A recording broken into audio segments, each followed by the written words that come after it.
सरकार तो बिल्कुल ही नहीं चाहती है कि हम लोग इस प्रकार से अपनी पावर दिखाएं, लेकिन हमको अपना करना चाहिए।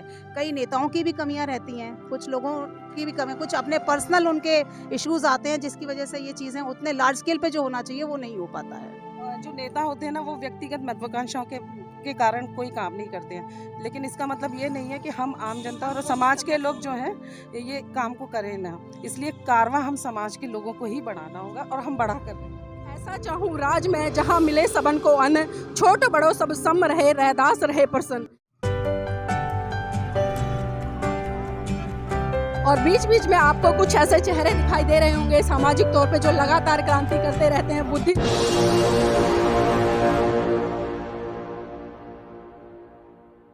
नमस्कार, आप देख रहे हैं एनबी न्यूज़ 24x7 नीलम बोध के साथ। और साथियों, आज हूँ मैं सम्राट अशोक की धरती पाटलिपुत्र पटना बिहार में।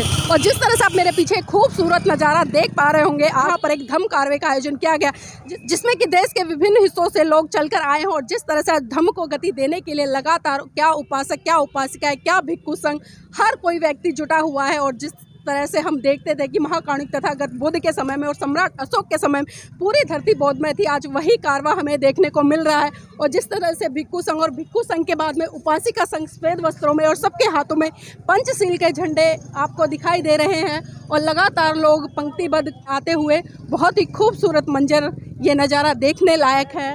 और जिस तरह से कहा जाता था कि कहीं ना कहीं भारत से बौद्ध धर्म खत्म हो रहा है, लेकिन खत्म नहीं हो रहा है। बात करूं, आज उतनी ही तेज गति से बौद्ध धर्म इस देश में प्रचारित और प्रसारित हो रहा है और फल फूल रहा है। और ये उपासिकाओं का जत्था आते हुए कितने सुंदर तरीके से महिलाएं सफ़ेद वस्त्रों में सुशोभित होते हुए, और अनुशासन आपको देखने को मिल रहा होगा कि एक के बाद एक पंक्तियों में महिलाएं कदम ताल करते हुए, बहुत ही खूबसूरत मंजर नज़ारा।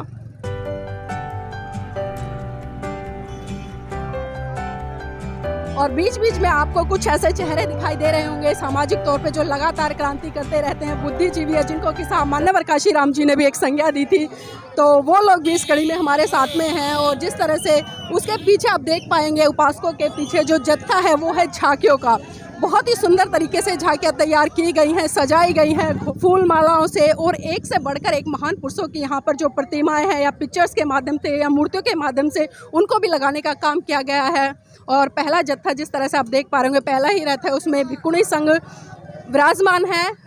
और ये खूबसूरत नज़ारा पाटलिपुत्र पटना से आप लोगों के लिए।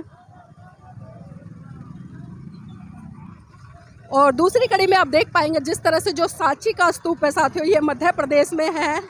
और उसकी एक सुंदर झांकी यहाँ पर बनाई गई है, हूबहू, बहुत खूबसूरत। और उसके पीछे भिक्षु संघ उस रथ में विराजमान, और महाकाणिक तथागत बुद्ध की विशाल प्रतिमा। और जिस तरह से आप देख सकते हैं कि लिखा हुआ है, चलो पाटलिपुत्र, चलो पाटलिपुत्र, विश्व के पहले सामाजिक, सांस्कृतिक, राजनीतिक परिवर्तक। मैं मोक्षदाता नहीं, मार्गदाता हूँ। बौद्ध धर्म विश्व का पहला वैज्ञानिक धर्म है। तथागत बुद्ध ने पहली बार महिलाओं के उत्थान के लिए सामाजिक सांस्कृतिक जंजीरें तोड़ी। और देखिए, और तीसरी जो झांकी है वो धम्मचक्र के है। और देखिए उस पर जो सिंह है वो विराजमान, अशोक स्तंभ। और उसी के साथ साथ में जो अगली झांकी है उसमें महाकाणिक तथागत बुद्ध की चलायमान प्रतिमा, बहुत ही सुंदर आकर्षण। और भिक्षु संघ भी विराजमान है वहाँ पर। और आप देख रहे हैं जो धम्म सेनापति है, बोधि सारी पुत्र, उसकी जो झांकी है वो बनी हुई है। यहाँ पर उपासिका संघ है। और जिस तरह से कहा गया है कि इस संसार में बुद्ध का प्रकट होना उतना ही दुर्लभ है जितना कि औदुंबर वृक्ष का खिलना, और हजारों लाखों वर्षों में एक बार ऐसा होता है। तथागत बुद्ध ने हमेशा कहा है कि सारिपुत्र के वचनों को बुद्ध का वचन माना जाए। तो देखिए किस तरह से महाकाणिक तथागत बुद्ध ने साफ साफ तरीके से कह दिया है कि जो सारिपुत्र है, अगर वो कोई भी वचन बोलता है तो उसको बुद्ध का वचन माना जाए। और ये अगली झांकी आप देख रहे होंगे, इसमें जो संविधान के रचयिता है परम पूज्य बाबा साहब, इनकी क्या क्या संज्ञा दूं मैं, बहुत कम पड़ जाएगी। और जिस तरह से परम पूज्य बाबा साहब ने कहा है कि जो धर्म जन्म से एक को श्रेष्ठ और दूसरे को नीच बनाए रखे, वह गुलाम बनाने का षड्यंत्र है। मुझे वह धर्म पसंद है जो स्वतंत्रता, समानता और बंधुता सिखाता है। कितनी बड़ी बात परम पूज्य बाबा साहब ने कही है। और खासकर जो समानता की बात परम पूज्य बाबा साहब करते थे। और अगली झांकी में आप देख पाएंगे संतों के संत कबीर जी। और संतों में ध्रुव तारा की जो उपाधि दी गई है वो है शिरोमणि संत गुरु रविदास जी की। दोनों का बहुत बड़ा महत्व है। जिस तरह से संत कबीर जी ने इस देश की रूढ़िवादी परंपराओं पे कुठाराघात किया और बहुत ही सिंपल व साधारण शब्दों में बता दिया कि पाथर पूजे हरी मिले तो मैं पूजू पहाड़, तासे तो चाकी भली जो पीस खाए संसार। बहुत बड़ी बात कही है। और जिस तरह से संत शिरोमणि गुरु रविदास जी ने भी कहा है कि ऐसा चाहूँ राज में जहाँ मिले सबन को अन्न, छोट बड़ो सब सम रहे रैदास रहे प्रसन्न। जी हाँ, इस देश के जो महानायक है उन्होंने एक से बढ़कर एक विचारधारा को स्थापित करने का काम किया है और वो विचारधारा लोगों के कल्याण के लिए है, समस्त देशवासियों के लिए। और जिस तरह से आप मेरे पीछे देख पा रहे हो, जो गाड़ियों का जत्था है वो शुरू हो चुका है। उपासक उपासिकाएं अपनी अपनी गाड़ियों में इस धम्म कारवां को गति देने में अपनी सक्रिय भूमिका निभा रहे हैं।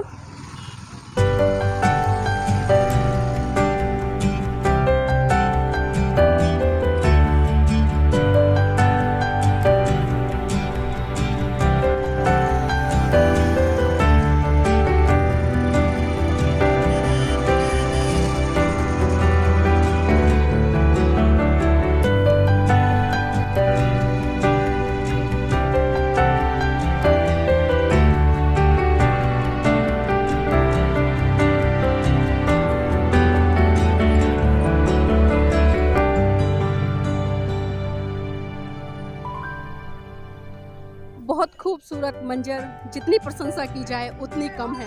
शब्दों के माध्यम से बयान नहीं कर सकती इस खूबसूरत मंजर को पाटलिपुत्र की धरती से। जी हाँ, बोध गया में जिस तरह से महाकारुणिक तथागत बुद्ध को ज्ञान की प्राप्ति हुई थी और जो उनका जन्म था वो लुम्बिनी में हुआ था, नेपाल में। और सारनाथ में जिस तरह से बताया जाता है कि जो पहला धम्म उपदेश महाकारुणिक तथागत बुद्ध ने दिया था, जो 5 परिव्राजक थे। तो बहुत सारी विशेषताएं इस भारत देश की और खासकर बुद्ध की विचारधारा से अगर मैं जोड़ कर देखूं तो पूरा का पूरा भारत बौद्धमय है। और आज जिस तरह से आप देख सकते हैं, पंचशील के झंडों से बहुत सुंदर तरीके से इस यात्रा को सुशोभित करने का काम किया है। बहुत खूबसूरत मंजर। बने रहिएगा मेरे साथ में। और साथ ही आपसे आग्रह करूंगी कि इस वीडियो को ज़्यादा से ज़्यादा शेयर करते रहें। और अभी तक आपने NB न्यूज़ और धम्मपथ इंडिया और धम्म क्रांति को सब्सक्राइब नहीं किया है, इन तीनों चैनलों को आप सब्सक्राइब करें, वीडियो को लाइक करें, शेयर करें और कमेंट के माध्यम से बताएं कि खूबसूरत मंजर आपको कैसा लगा। बने रहिएगा मेरे साथ में इस खूबसूरत मंजर के साथ में।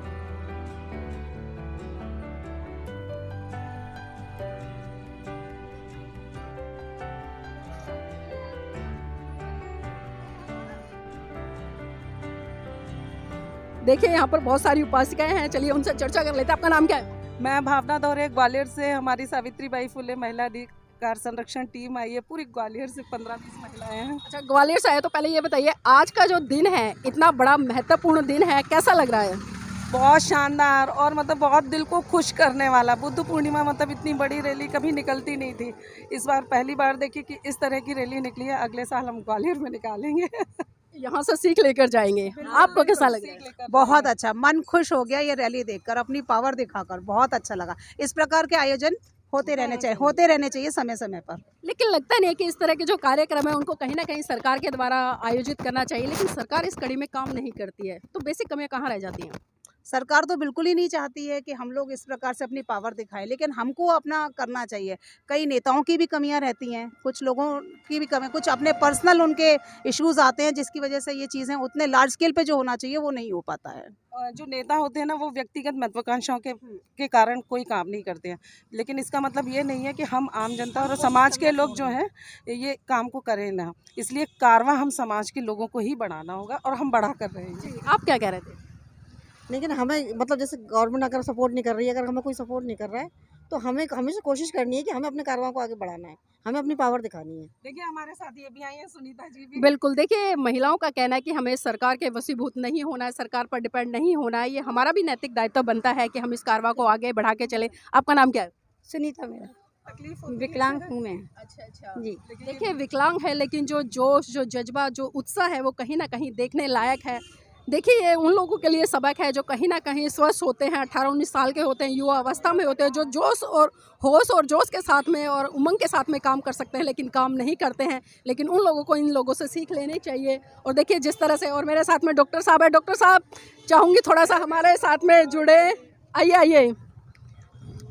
तो डॉक्टर साहब भी हमारे साथ हैं, उनसे जाए। डॉक्टर साहब, आज जिस तरह से पाटलिपुत्र की धरती पर ये भव्य कार्यक्रम का आयोजन किया जा रहा है, खासकर धम्म कारवां निकल रहा है, तो कैसा लग रहा है आपको? पहले ये बताएं हमारे दर्शकों को। पाटलिपुत्र का धरती पे 2000 साल के बाद ये दूसरी बार है। पिछले साल 2022 में भी हम लोग ने झांकी निकाली थी और इस बार भी उससे भी भव्य झांकी निकाला गया है, जो कि पूरे पाटलिपुत्र में यहाँ से कुम्हरार होते हुए पूरा अम्बेडकर बुद्ध संस्थान होते हुए पूरा पटना का ये घूमेगा ये जी, तो कितने किलोमीटर की रहेगी ये धम्म यात्रा? ये धम्म यात्रा अभी 10 किलोमीटर जाना है, फिर 10 किलोमीटर लौट करने, करीब 20 किलोमीटर के आसपास ये धम्म यात्रा अभी चलेगा। जी, तो देखिए 20 किलोमीटर की ये धम्म यात्रा है और जिस तरह से आज पूरा का पूरा पटना पंचशील के झंडों से रंगा हुआ है। पंचशील के जो रंग है वो कहीं ना कहीं आज इस धरती को मैं कहूँगी कि सुशोभित कर रहे हैं।